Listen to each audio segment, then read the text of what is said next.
नमोस्तु नमोस्तु नमोस्तु। बंधुओं, और अब अपन सीधे ऑनलाइन प्रश्न के माध्यम से अनेक लोगों ने अपनी शंकाओं को गुरुदेव के चरणों में निवेदित करते हुए भेजा है। मैं उनके चरणों में वंदन करते हुए छोटे से प्रश्न से ही प्रारंभ कर रहा हूं। नवीन जैन सिलचर से महाराज श्री नवोस्तु निवेदित करते हुए कह रहे हैं, गुरुदेव अगर आस्था में ही रास्ता है तो हमें रास्ते सामने होते हुए भी नजर क्यों नहीं आती? कृपया समाधान करें। अगर आस्था में ही रास्ता है तो रास्ते सामने होने के बाद भी नज़र क्यों नहीं आते? क्योंकि आस्था नहीं। आस्था हो तो नज़र आएंगे, नज़र नहीं आ रहे इसका मतलब आपकी आस्था नहीं है। चलिए। हीरा जी बढ़जात्या हजारीबाग से नमोस्तु करती हुए कह रही, महाराज श्री किसी ने क्या खूब कहा है, समय नहीं बदलता अपनों के साथ पर अपने बदल जाते हैं समय के साथ। तो महाराज श्री मेरी शंका है कि समय इतना बलवान क्यों है? कृपया समाधान करें। समय नहीं बदलता अपनों के साथ, अपने बदल जाते हैं समय के साथ। आपने पूछा अपनों के बीच में समय इतना बलवान क्यों है? यही तो समय की बलिहारी है। काश हम समय की इस नज़ाकत को समझते होते तो समय से पूर्व अपना सब कुछ व्यवस्थित कर लिए होते। अतुल जी दुबे सतना से नमोस्तु निवेदित करती हुए कह रहे हैं, महाराज श्री प्रश्न, बड़े छोटे किसी का भी मूड परिस्थितियों से प्रभावित होकर के बनता बिगड़ता है, किंतु अब छोटे कभी भी किसी भी बात बड़ों से कह देते हैं बिना उनका मूड देख के हुए, किंतु बड़े बात करते हैं छोटे का मूड देख करके। आखिर ऐसा क्यों? यही तो छोटे और बड़े का अंतर है। जिसमें समझ है वो बड़ा, जिसमें समझ नहीं वो छोटा। काश बच्चों में इतनी समझ होती तो बड़ों का मूड भाप करके करते, लेकिन बड़ों में समझ है इसलिए उन्हें छोटों का ध्यान रख करके ही काम करना चाहिए। संतोष जैन बाबई से महाराज श्री नमोस्तु करते हुए कह रहे हैं कि भावना योग में यह बताया है कि हम अपने आप को ऐसे विचारों से भरें कि मुझे शांत रहना है, मुझे क्षमा रखना है, मुझे धीरज रखना है, मुझे सहन करना है, मुझे खुश रहना है, मुझे सकारात्मक रहना है, मुझे संयम रखना है, मैं स्वस्थ हूँ, मुझे लक्ष्य पाना है, मैं संतुष्ट हूँ, आदि आदि। महाराज श्री जब परिस्थितियां ऐसी हो कि तनाव बना रहता हो, भविष्य की चिंता सताती रहती हो, तो हम इन विचारों को अपने आप में कैसे भरें? ऐसी परिस्थिति आए उससे पहले अच्छा अभ्यास कर लो तो तुम्हारी सोच अपने आप इतनी सकारात्मक हो जाएगी कि ये परिस्थितियाँ हावी नहीं हो सकेगी। और जब परिस्थितियाँ हावी नहीं होगी तो सिर पर तनाव कभी हावी नहीं होगा। हम नित्य अभ्यास करें। एक बात समझ लें, आवेग के क्षणों में विवेक प्रायः काम नहीं करता, लेकिन शांत क्षणों में यदि हमने अच्छा अभ्यास बना लिया तो अपने आवेग पर नियंत्रण रखने की क्षमता बहुत आसानी से पाई जा सकती है। तो जिन लोगों के साथ ऐसी स्थितियां हैं वे नियमित अगर भावना योग करते हैं तो बहुत जल्दी अपने भाव और बर्ताव में बदलाव घटित कर सकते हैं। महेंद्र जी पत्रकार इंदौर से नमोस्तु करते हुए कह रहे हैं, महाराज श्री गृहस्थ जीवन में नोक झोंक वाद विवाद छोटे छोटे विषयों पर होकर के बड़ा रूप ले लेते हैं। महाराज जी किसी ने कहा है कि जिसे भुलाया नहीं जा सकता उसे माफ कर दीजिए, अथवा जिसे माफ नहीं कर सकते उसे भूल जाइए। तो महाराज जी दोनों परिस्थितियों में किस प्रकार सावधानी रखना चाहिए? कृपया मार्गदर्शन। जिसे भुलाया नहीं जा सकता उसे माफ़ कर दीजिए, जिसे माफ़ नहीं कर सकते उसे भूल जाइए। दोनों परिस्थितियों में सामंजस्य बनाने के लिए एक ही रास्ता है, अपने हृदय को उदार बनाइए। यदि आपका हृदय उदार होगा तो आप माफ़ करने में भी समर्थ होंगे और भूल जाने में भी। मनुष्य की यही सबसे बड़ी दुर्बलता है, न तो माफ़ कर पाता है न भूल पाता है, और इनसे मनुष्य के हृदय में अनेक प्रकार की बुरी स्मृतियाँ हावी हो जाती हैं जो उनके जीवन को पूरी तरह दोहरा बना देती हैं। तो अपने जीवन को ऐसी परिस्थितियों से प्रभावित न होने दें, ऐसी चीज़ों को अपने चित्त पर हावी न होने दें। इसलिए एकदम अपने मन को बढ़ा करके माफ़ करने की प्रवृत्ति बनाएं और भूल जाने की आदत। राजेश जी आराई गोपालगंज सागर से नमोस्तु करते हुए कह रहे हैं, महाराज श्री नादानी और सयानापन दो विषय वस्तु हैं। नादानी मूर्खता के निकट है और सयानापन परिपक्वता की। तो गुरुवर जब कोई जानबूझ करके की गई गलती को नादानी प्रकट कर सयानेपन की परिपक्वता से ढक देता है तो क्या यह सयानापन छल नहीं है? देखिए, सयानापन, नादानी और सयानापन का दोनों अर्थ में अर्थ है, बिल्कुल ठीक है। ना समझी का नाम नादानी है, और समझदारी का नाम सयानापन अगर इस अर्थ में है तो ठीक है। लेकिन जब सयानापन चतुराई के अर्थ में आ जाता है तो जीवन में अनेक प्रकार की कुटिलताएँ आ जाती है। तो जीवन में समझ होनी चाहिए, चतुराई नहीं। मैं सिद्धार्थ जी प्रशासक जी से निवेदन करता हूं, चूंकि समय हो रहा है, उसके बाद ऑनलाइन प्रश्नों के माध्यम से आए अपना प्रश्न रख रहे हैं। सिद्धार्थ जी, ओ गुणायतन प्रशासक। गुरुवर के पावन चरणों में मेरा अपने परिवार का कोट कोट प्रणाम। नमोस्तु भगवान, नमोस्तु भगवान, नमोस्तु भगवान। गुरुवर, ये जो क्रोधमान आदि कषाय हैं, 9 कषाय हैं, 9 कषाय, ये सभी कषाय, इनको उपशम करने की शिक्षा हमें आपसे मिलती है। सम्यक दर्शन के लिए पहचान भी है।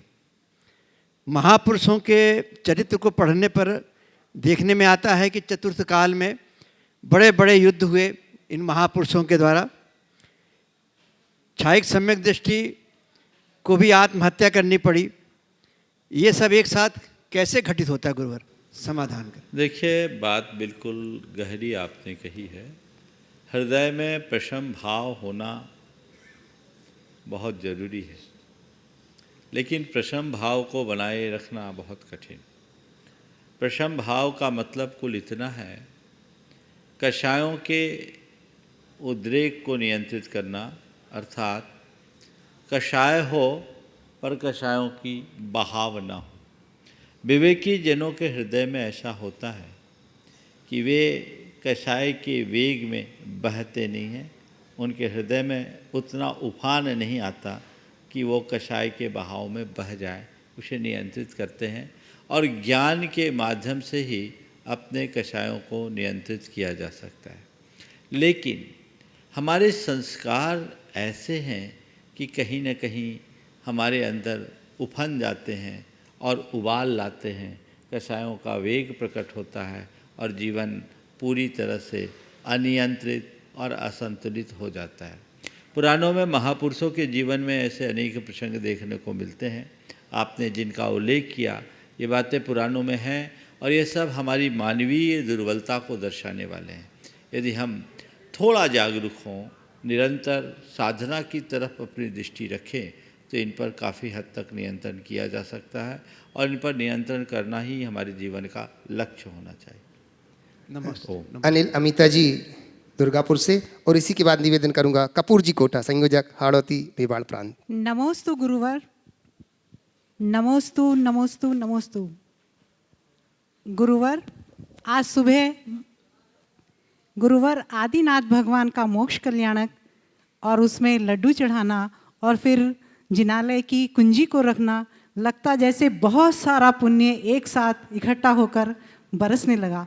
तो गुरुदेव, मैं ये जानना चाहती हूँ कि क्या पुण्य कार्य करने के लिए भी पुण्य की ज़रूरत होती है, और यदि होती है तो उसको हम कैसे बरकरार रखें कि बार बार ऐसे सुअवसर हमें मिलते रहें। बहुत बहुत अच्छा सवाल आपने किया। आज का दिन बहुत ही अच्छा दिन है। भगवान ऋषभदेव का आज निर्वाण महोत्सव है। आज कुछ चर्चा मुझे भगवान ऋषभदेव के संदर्भ में भी करनी है, क्योंकि आज प्रातःकाल हो नहीं पाई और आज की तिथि में वो चर्चा होनी चाहिए। थोड़ी देर बाद मैं उसकी चर्चा करूँगा। पहले आपके सवाल का उत्तर मैं देता हूँ। आपने बहुत अच्छी बात कही, क्या पुण्य का कार्य करने के लिए भी पुण्य की ज़रूरत है। एक बड़ी पुरानी कहावत है, पुण्यहीन को भाग्यहीन को ना मिले भले वस्तु का योग। भाग्यहीन को ना मिले भले वस्तु का योग,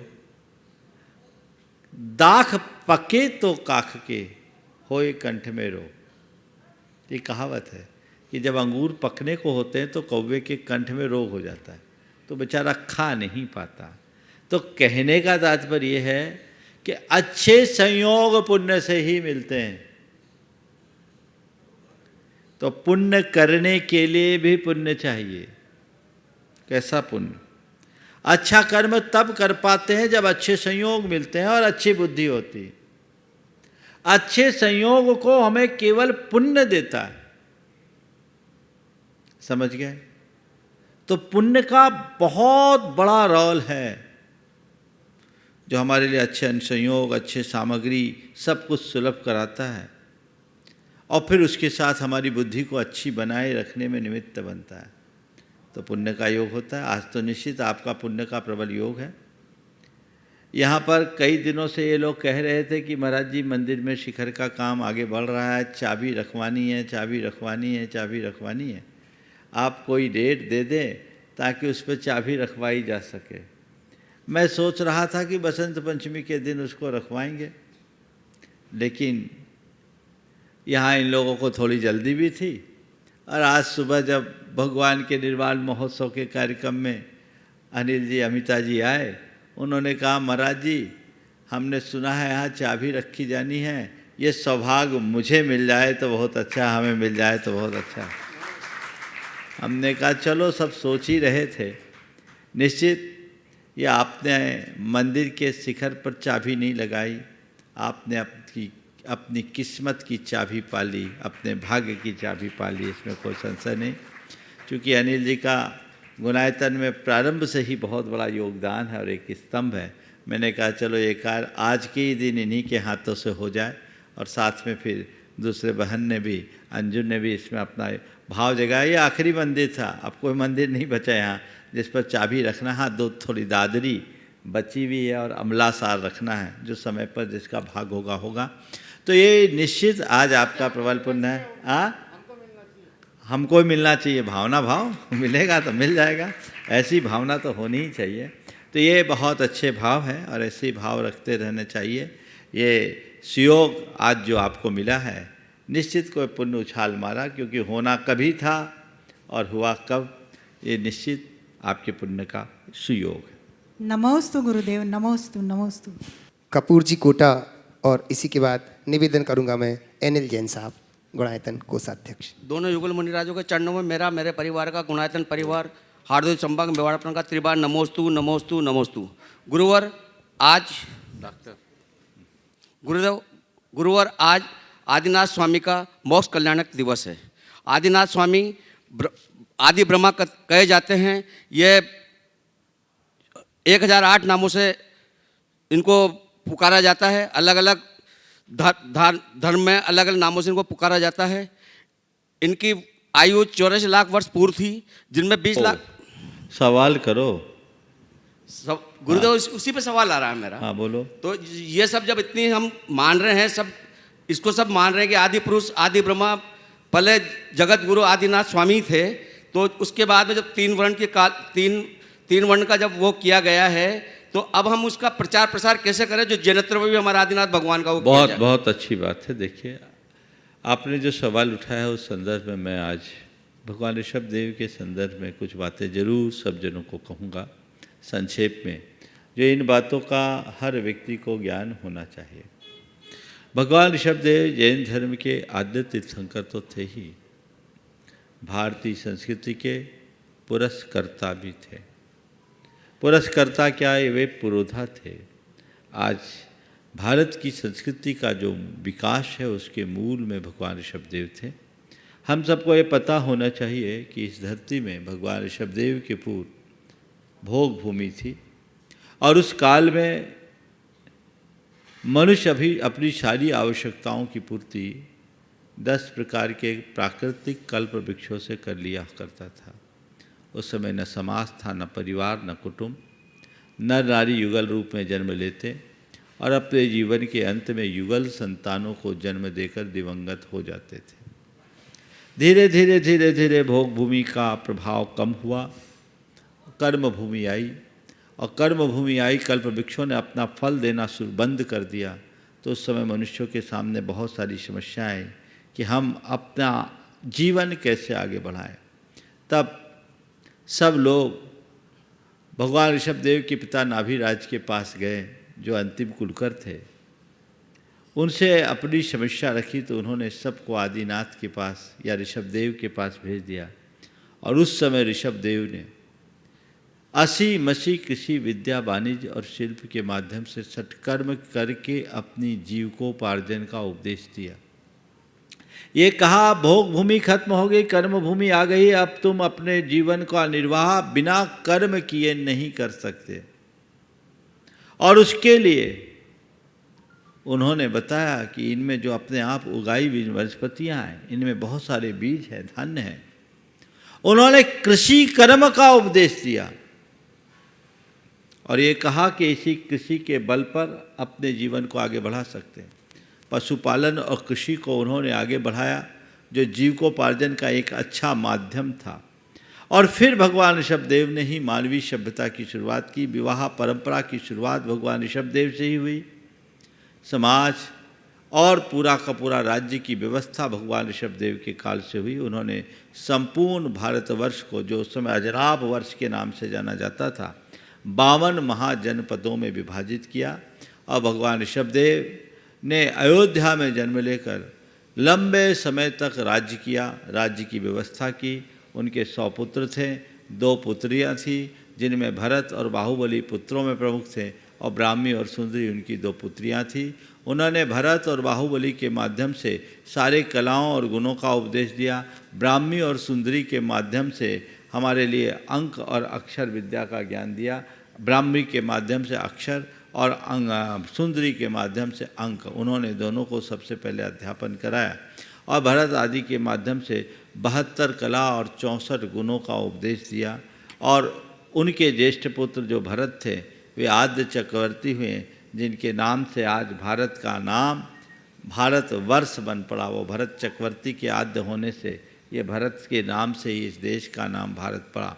भगवान ऋषभदेव ने एक लंबे कालावधि तक राज्य किया। अंत में राजपाट वैभव को त्याग कर उन्होंने दिगंबरी दीक्षा धारण की और कठोर तपस्या की। उन्हें केवल ज्ञान हुआ और केवल ज्ञान के उपरांत संपूर्ण भारतवर्ष में दिगंत तक विचरण करते हुए उन्होंने केवल ज्ञान प्राप्त किया। केवल ज्ञान प्राप्त करके उन्होंने पूरे भारतवर्ष में धर्म का प्रवर्तन किया। उनके द्वारा प्रवर्तित धर्म ही जैन धर्म या आर्हत धर्म के नाम से जाना गया। और आज की तिथि में उन्हें कैलाश पर्वत से महानिर्वाण की उपलब्धि हुई। ये भगवान ऋषभदेव के जीवन चरित्र का एक छोटा सा अंश है। लेकिन ऋषभदेव के संदर्भ में जब मैं बात करता हूँ तो मुझे लगता है ऋषभदेव बहुत महान थे, क्योंकि एक और जहाँ ऋषभदेव जैन धर्म के प्रवर्तक थे, जो श्रमण संस्कृति के पुरस्कर्ता कहलाते हैं, उन्हीं ऋषभदेव को वैदिक ऋषियों ने अपने वेदों में सम्मान सहित स्थान दिया। यह उनकी महानता का द्योतक है। भगवान ऋषभदेव का उल्लेख ऋग्वेद, यजुर्वेद, अथर्ववेद, सामवेद, इन वेदों में अनेक सा पाया जाता है। डॉक्टर गोकुल प्रसाद जैन के अनुसार उनकी एक कृति है ऋग्वेद में ऋषभवाची ऋचाएँ। उसमें उन्होंने लिखा है कि अकेले ऋग्वेद में भगवान ऋषभदेव का 141 बार स्तुति परक उल्लेख है। ये ऋषभदेव की महानता को दर्शाता है। एक तरफ श्रमण और वैदिक संस्कृति में भिन्नता है। श्रमण परंपरा में वेद को पुरुष अपौर से नहीं माना जाता। हमारे यहाँ शब्द प्रमाण की अपेक्षा पुरुष प्रमाण की प्रमुखता है, लेकिन उसके बावजूद वैदिक ऋषियों ने भगवान ऋषभदेव का समावेश ऋग्वेद जैसे महान ग्रंथ में किया। ये भगवान ऋषभदेव की महानता का द्योतक है। इतना ही नहीं, अनेक पुराण ग्रंथों में भगवान ऋषभदेव का उल्लेख है। भागवत में भगवान ऋषभदेव को आर्हत मत का प्रचारक निरूपित किया गया है, जो शांति स्कंद में उल्लिखित है। अन्य अनेक पुराणों में भगवान ऋषभदेव का उल्लेख है।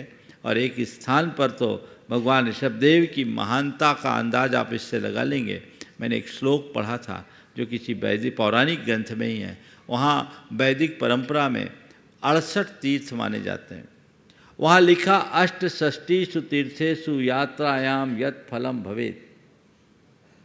अष्टषष्टिषु तीर्थेषु यात्रायाम यत् फलम भवेत् श्री आदिनाथस्य देवस्य स्मरण मात्रेणापि तद् भवेत्।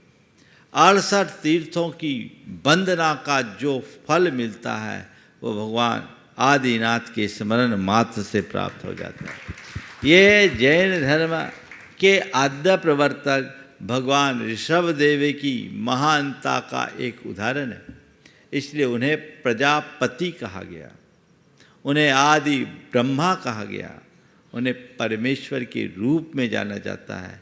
हम सबका सौभाग्य है कि आज भी हम उस आदिनाथ की धरती पर यहाँ विचरण कर रहे हैं। इस धरती पर आदिनाथ भगवान ने ही सबसे आदि में धर्म का उपदेश दिया था, इसलिए आदिनाथ से ही आदि धर्म जुड़ा है और ये आज तक चला आ रहा है। आज उनका निर्वाण महामहोत्सव सब लोगों ने अपनी श्रद्धा भक्ति से मनाया।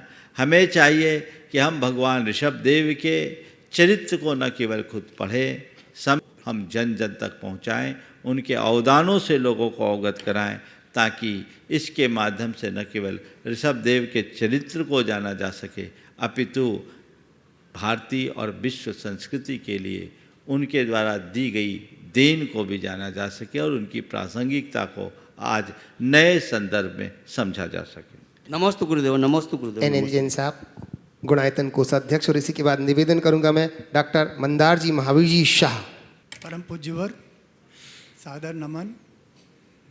महाराज श्री, दो शब्द हैं, विश्वास और आशा। मैंने इन दोनों के बारे में एक आर्टिकल पढ़ा था कि विश्वास जमीन से जुड़ा हुआ है और आशा हवाओं से, और जिसका थोड़ा एलिब्रेशन चाहिए। बहुत अच्छा सवाल। विश्वास और आशा, जिन्होंने भी इसकी बात की कि विश्वास जमीन से जुड़ा हुआ है और आशा आसमान से। देखिए, आशा में एक उम्मीद है, विश्वास में सुनिश्चितता। उम्मीद हम करके बैठते हैं पर वह सामने नहीं दिखता, उसमें अनुभव नहीं होता। लेकिन जब हम कहीं विश्वास से जुड़ते हैं तो वह हमारे जीवन के लिए सीधा सीधा जोड़ देता है। इसे दूसरे संदर्भ में कहें, हमने धरती में एक बीज डाला, धरती में बीज के जाते ही हमें ये विश्वास रहता है, बल्कि इस विश्वास से भर करके ही बीज डाला जाता है कि अंकुरित होगा, पौधा बनेगा, इसमें फूल और फल लगेंगे। लेकिन बीज बो देने के बाद विश्वास के साथ लोग बोते हैं, पर कई लोग इस आशा से रोज रोज उस पौधे को देखते हैं कि आज ये पौधा पनपेगा, आज इसमें फूल आएंगे और फल आएंगे। आशा हमेशा भविष्य को लेकर के होती है और विश्वास अतीत से जुड़ी होता है, अतीत से जुड़ा होता है, वर्तमान का स्पर्श करता है। आशा में वर्तमान नहीं है, विश्वास में अतीत और वर्तमान दोनों हैं। अतीत के अनुभवों के आधार पर हम मन में विश्वास जमाते हैं और जब हमारा हृदय विश्वास से भरा होता है तो वर्तमान में उसका एहसास भी होता है। विश्वास क्या है और आशा क्या है, एक उदाहरण मैं देना चाहूँगा। एक पिता वनस्पति शास्त्री था, उसे कुछ मूल्यवान औषधियों की जरूरत थी और उन दुर्लभ औषधियों के संग्रह के लिए वो एक दुर्गम घाटी में गया। घाटी बहुत गहरी खाई थी, वहाँ ऐसे जाना संभव नहीं था। तो उसने अपने 10 साल के बच्चे के कमर में एक रस्सी बांधी और बेटे से कहा, बेटा मैं तुझे नीचे उतारता हूँ, इस रस्सी के सहारे तू नीचे उतर जाना। रस्सी खोलकर जितनी ये कीमती जड़ी बूटियाँ हैं इन्हें इकट्ठी कर लेना, झोले में भर देना, मैं ऊपर खींच लूँगा, फिर रस्सी डालूँगा, तू कमर में रस्सी बांधना, मैं तुझे खींच लूँगा। वो बच्चा नीचे उतरा, बेखटके नीचे उतर कर रस्सी खोला और जड़ी बूटियों को इकट्ठा करना शुरू कर दिया। जब पूरे थैले के थैले भर करके ऊपर भेज दिया, सारा काम हो गया, तो फिर रस्सी नीचे उतरी और वो कमर में बांध करके ऊपर आने लगा। उसके पिता के हृदय में बहुत धुकपुक हो रही, धड़कन बढ़ गई, लेकिन बेटा निश्चिंत। जब बेटा ऊपर आया तो पिता के जान में जान आई और पिता ने बेटे से एक ही सवाल किया, बेटा तुझे डर नहीं लगा? तुझे डर नहीं लगा? मैं तो इतना घबरा रहा था कहीं तुझे कुछ हो न जाए, तुझे डर नहीं लगा? बोले पिता, पापा डर किस बात की? पापा डर किस बात की? बोले क्यों? बोले निश्चिंत था, क्योंकि मुझे विश्वास था रस्सी की डोर आपके हाथ में है, आप मुझे बचा ही लेंगे। विश्वास में निश्चिंतता है। ठीक है, अब निश्चिंत निष्फिकर हो गए, ये विश्वास का उदाहरण है।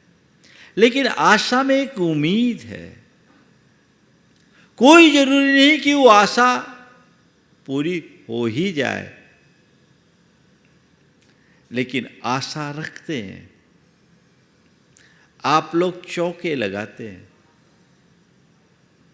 इसी आशा से खड़े होते हैं ना कि आज हमें आहार दान देने का लाभ मिलेगा। हाँ, है ना?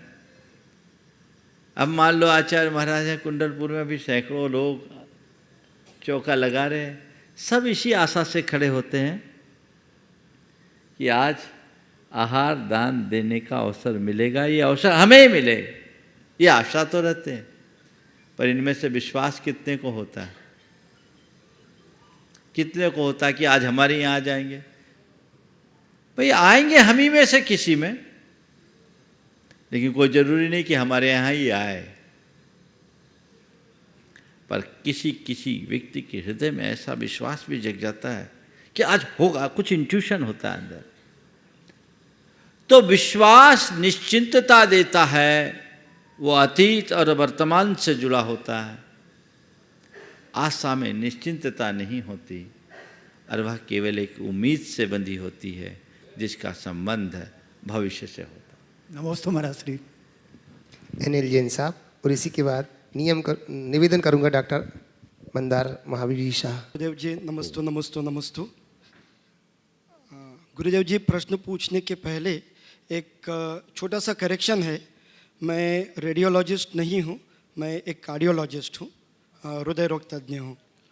तो प्रश्न मेरे ससुर जी डॉक्टर अजित कुमार शाह जी ने उपस्थित किया है। सो प्रश्न ये है कि हमारे धर्म में अहिंसा का बड़ा ही महत्व है। तो जब हमें कहा जाता है कि पानी उबाल के पिया जाना चाहिए, तो क्या उसमें हिंसा नहीं है? बहुत अच्छा सवाल। देखिए, सबसे अच्छी बात तो पहले मैं कहूँ, डॉक्टर साहब टाटा हॉस्पिटल में कार्डियोलॉजिस्ट हैं, डीएम तो हैं ही, शायद उससे ऊपर भी है ना? डीएम के अलावा भी कोई कोर्स किया आपने? जी, हाँ, post doctoral fellowship in electrophysiology किया है। क्या किया? Post doctoral fellowship in electrophysiology. बहुत सुंदर। ये हमारे समाज के लिए बहुत अच्छी बात है, और आप इस चीज़ पर रहकर अपनी सेवाएं दे रहे हैं। ये आपके लिए तो है ही, समाज के लिए भी एक अच्छी उपलब्धि है, मेरा आशीर्वाद है। आपने पूछा है कि जब हम दया के भाव रखते हैं तो पानी को गर्म क्यों करते हैं? उसे उबालने में भी तो हिंसा होगी। देखिए, पानी को उबालने के पीछे भी दया की भावना है। क्यों, सो बताते हैं। हम लोग पहले पानी को छानते हैं, छानने के बाद छानते इसलिए कि उसमें रहने वाले जो त्रस्त जीव हैं, चर जीव हैं, वो हट जाए। तो छानने से उनकी रक्षा हो जाती है। और छान करके यदि गर्म न करें तो उसमें वापस वैसे जीव उत्पन्न हो सकते हैं, हो जाते हैं। हमारे यहाँ कहा गया पानी छानने के बाद 48 मिनट के भीतर उसे गर्म करना चाहिए, नहीं तो पुनः उसमें वैसे जीव उत्पन्न हो जाएंगे। उनसे हम बच कैसे पाएंगे? तो उनका रीजनरेशन ना हो, इसलिए गर्म कर लो, वो प्रासुक हो गया, शुद्ध हो गया। तो इसके पीछे दया की ऐसी भावना समझ। नमस्ते नमस्ते हाँ। नमस्ते। सुभाष जी, और इसी के बाद निवेदन करूंगा शैलेंद्र जी, मुख्य प्रशासक गुणायतन। परम श्रद्धेय मुनिद्वय के चरणों में शत नमन। गुरुदेव, हम लोगों को असत्य नहीं बोलना चाहिए, और हम लोग बोलने का प्रयास करते हैं, कभी ना बोलें। लेकिन लोक व्यवहार में ऐसा होता है गुरुदेव कि असत्य ना बोलना चाहते हुए भी कई चीज़ें या तो किसी न किसी रूप में या तो बात को छुपाते हुए या चेंज करते हुए या जहाँ बोलना चाहिए वहाँ चुप रहते हुए वो किसी न किसी रूप में होती है या जाने से होती है या कई बार अनजाने से में भी होती है। तो गुरुदेव ये क्या मायाचारी की कैटेगरी में आएगी या सत्य का इसमें अतिचार है? देखिए, दो शब्द हैं, एक है मायाचारी, एक है व्यवहार कुशलता। यदि आपने किसी को ठगने की दृष्टि से अपने स्वार्थ की पूर्ति के लिए वचनों में छल किया है तो वो मायाचारी है। पर स्वपर के हित की भावना से परिस्थितियों को देखते हुए किसी बात का विपरीत परिणाम ना आए, मामला सब ठीक ठाक बन जाए, उस घड़ी में यदि आप चुप रहते हैं और अथवा बात को टाल देते हैं तो ये आपकी व्यवहार कुशलता है। समझ गए? व्यवहार कुशलता नीतिमत्ता की पहचान है, पर छल कपट एक प्रकार से पाप का कृत्य है। तो हम किस उद्देश्य से क्या बोल रहे हैं? हमारे यहाँ एक बहुत पुरानी कहानी आती है। एक मुनिराज एक चट्टान पर बैठे थे।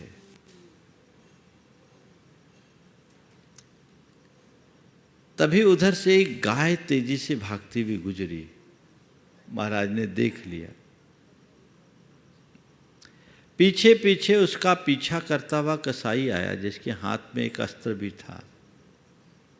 उसने मुनिराज से पूछा, इधर से कोई गाय गुजरी क्या?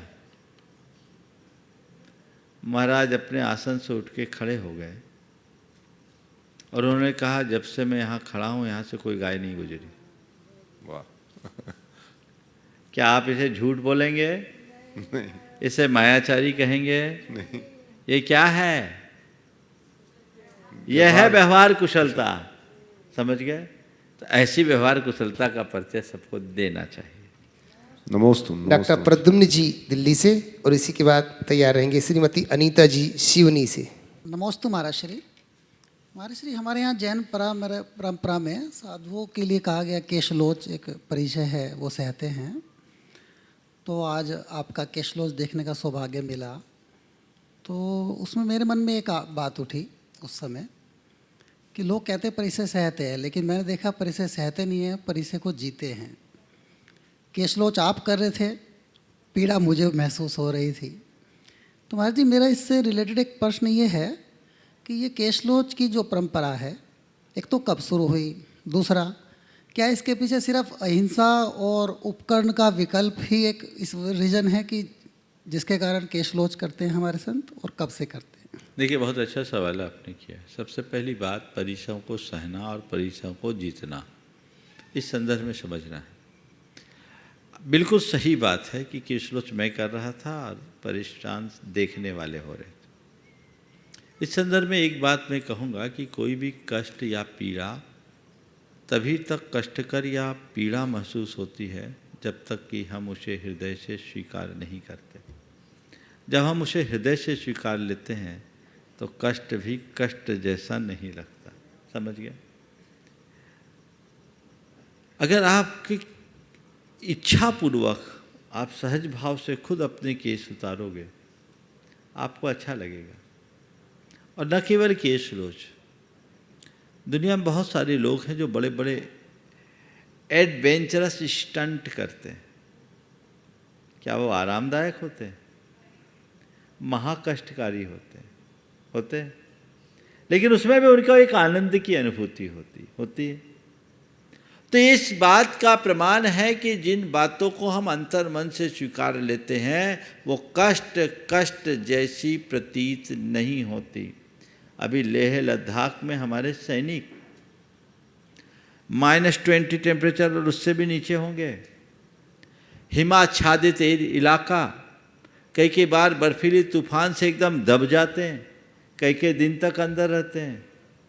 क्या वो कष्ट का अनुभव करते हैं? नहीं, वो वहाँ कष्ट का अनुभव न करके उसे अपनी तपस्या के रूप में देखते हैं, अपना कर्तव्य मानते हैं और वो कर रहे हैं। तो ये स्थिति हर मनुष्य के साथ घट सकती है यदि वो चाहे तो। आपका सवाल है जो मूल, केश लोच की परंपरा कब से शुरू हुई और इसका मूलभूत प्रयोजन क्या है? जब से जैन धर्म है तब से केश लोच है। सबसे पहला केश लोच भगवान ऋषभदेव ने किया। जब उन्होंने मुनि दीक्षा ली, अपने केशों को उखाड़ फेंका। 6 महीने का उन्होंने तप किया, उनके केस बड़े हो गए तो उन्हें प्रलंब जटाधारी कहा। समझ गए? प्रलंब जटाधारी कहा और उन्होंने उसके भी बाद केश लोच किए। तो ऋषभदेव सबसे पहले केश लोच किए और तब से जैन धर्म में हर जैन मुनि के लिए केश लोच एक अनिवार्य मूल गुण के रूप में स्वीकार किया गया।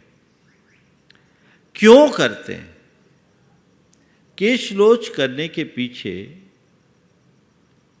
4 प्रमुख बातें हैं। पहला, अहिंसा व्रत का पालन। अगर हम केश लोच नहीं करते, केस बढ़ जाएंगे, प्रलंब जटा होगी, उसमें जू होंगे, लीक होगी, तो उनकी हिंसा होगी। इसलिए केस नहीं रखना। ठीक, केस नहीं रखना तो कटवा लो। कहते स्वावलंबन की भावना। कटवाएंगे तो कहाँ से कटवाएंगे? उस्तरा तो मंगाना पड़ेगा, कैंची तो मंगाना पड़ेगा, और उस्तरा और कैंची कौन ला के देगा? नाई। नाई के लिए पैसा कहाँ से लाएंगे? तो स्वावलंबन की भावना, केस उखाड़ दो, अपने हाथ से उखाड़ो, न किसी से लेना न देना। कहते हैं राजा हो या कोई, नाई के आगे सबको अपनी गर्दन झुकानी पड़ती है, मुनि महाराज को छोड़कर। केस लोच करते, तुम सबको नाई के आगे अपनी गर्दन झुकानी पड़ती कि नहीं? है ना? तो केस लोच कर दो। तो पहली बात अहिंसा व्रत का पालन, दूसरी बात स्वावलंबन की भावना, तीसरी बात है शरीर के संस्कार से बचने के लिए मुंडन कर लो। देखो रूप बदल जाता है कि नहीं बदलता? हाँ, हमारे सौंदर्य का सबसे बड़ा आधार केश है, इसे छोड़ो। तो शरीर के संस्कार को कम करने के लिए, शरीर संस्कार से बचने के लिए केश लोच किया जाता है। और चौथी बात, शरीर के प्रति निष्प्रहता, अनासक्ति के भाव को जगाने के लिए केश लोच किया जाता है। ये मुनियों का मूल गुण है जिसका नित्य अनुपालन होता है। अनीता जी जैन सिवनी से, और इसी के बाद तैयार रहेंगे अर्पण जैन बाजना छतरपुर से। श्री 1008 श्री आदिनाथ भगवान की जय, मोक्ष कल्याणक महोत्सव की जय। द्वय मुनिराजों के चरणों में मेरा और मेरे परिवार की ओर से और पूरे सिवनी जैन समाज की ओर से आपके चरणों में त्रिवार नमोस्तु नमोस्तु नमोस्तु। हे मुनिवर, वे महान हैं जो मुख से एक शब्द निकालने में आगे पीछे विचार करते हैं। प्रभु, ऐसा हम सब में कब प्रकट होगा? वे महान हैं जो मुख से एक शब्द निकालने से पूर्व आगे पीछे विचार करते हैं। हम में ऐसा कब प्रकट होगा? ऐसा तब प्रकट होगा जब हम अपने प्रति जागरूक होंगे। अगर हृदय में जागरूकता और तत्परता है तो हमारे साथ भी ऐसा हो सकता है। हमें ऐसा प्रयास करना चाहिए और ये सोचना चाहिए कि हम कोई भी शब्द बोलें तो बोलने से पूर्व उसके परिणाम पर जरूर विचार करें, क्योंकि मुख से बोला गया शब्द एक बार निकलता है पर उसका परिणाम बहुत भयावह होता है, जो आगे पीछे बहुत कुछ प्रभाव डाल सकता है। इसलिए बोलने से पहले तोलना चाहिए। जी नमोस्तु। अर्पण जैन बाजना छतरपुर से, और तैयार रहेंगे परेश भाई शेठ सीतारामपुर से। द्वि महाराजों के चरणों में बारंबार नमोस्तु नमोस्तु नमोस्तु। महाराज, श्री श्रमण संस्कृति क्या होती है और इसके संस्थापक कौन माने जाते हैं? देखिए, श्रमण संस्कृति भारत की संस्कृति मूलतः 2 धाराओं में प्रवाहित हुई। एक श्रमण धारा और दूसरी वैदिक धारा। वैदिक धारा के अंतर्गत अन्य जितने भी दर्शन और धर्म हैं वो आते हैं।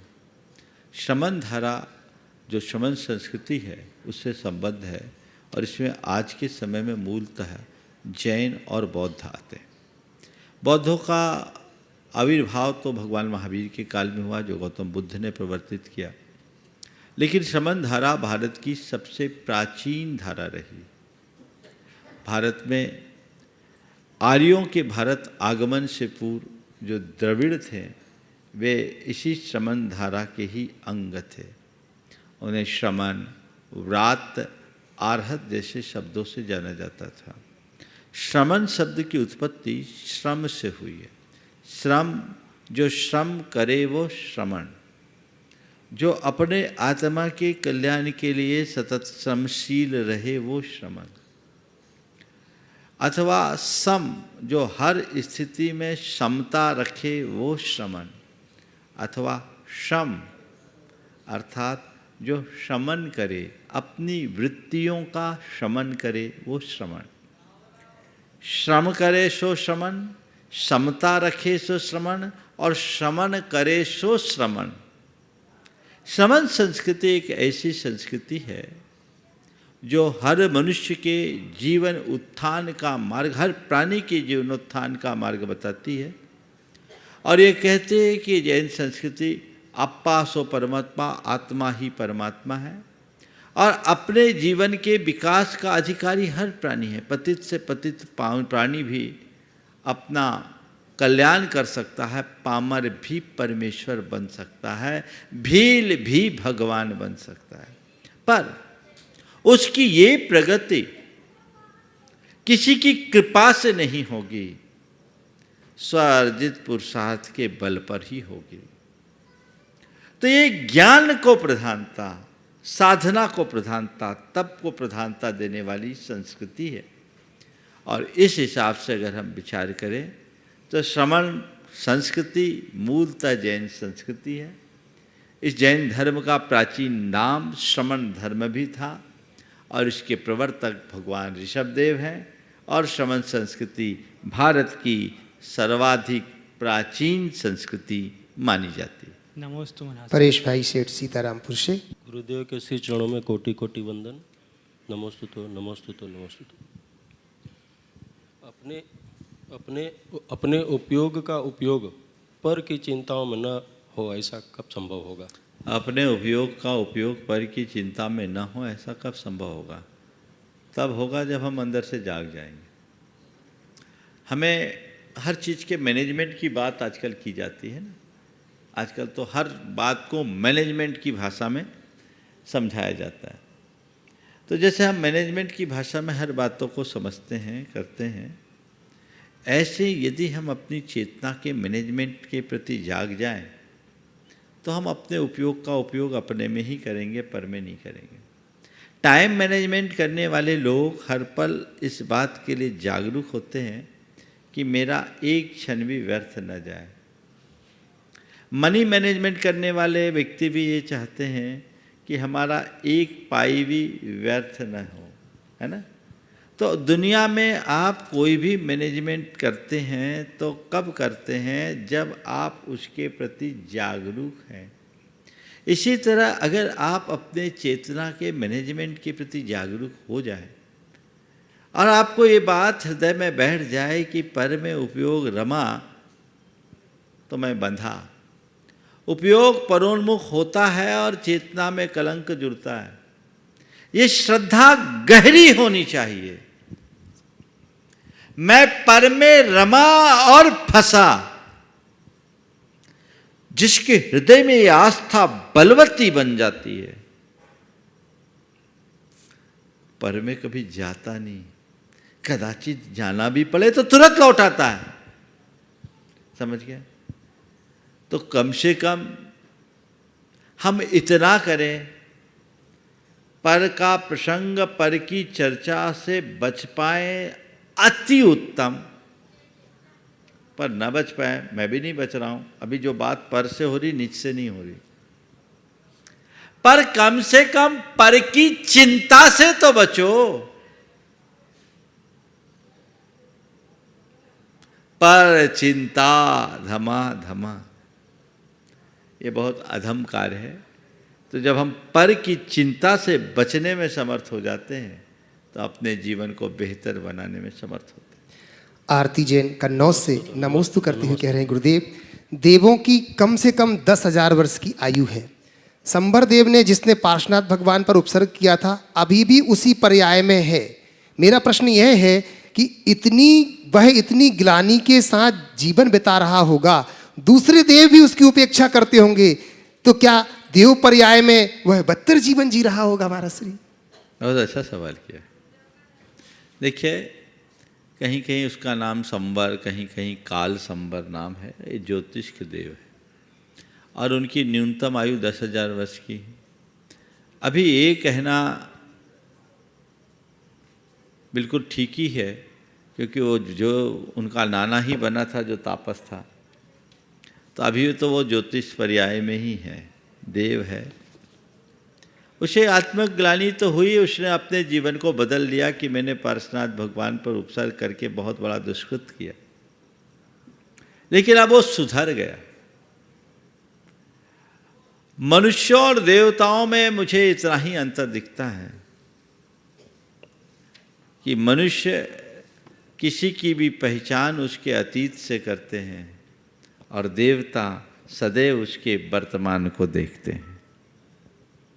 उसे हीन दृष्टि से अब कोई नहीं देखता होगा, क्योंकि वो तो पर्याय निकल गई। वो पार्श्वनाथ भगवान पर उपसर्ग भले किया, पर उसका उपसर्ग ही भगवान के उत्कर्ष का आधार बन गया। उसके हृदय में आत्मग्लानि हुई, मन कचोटा, उसने सम्यक दर्शन प्राप्त कर लिया।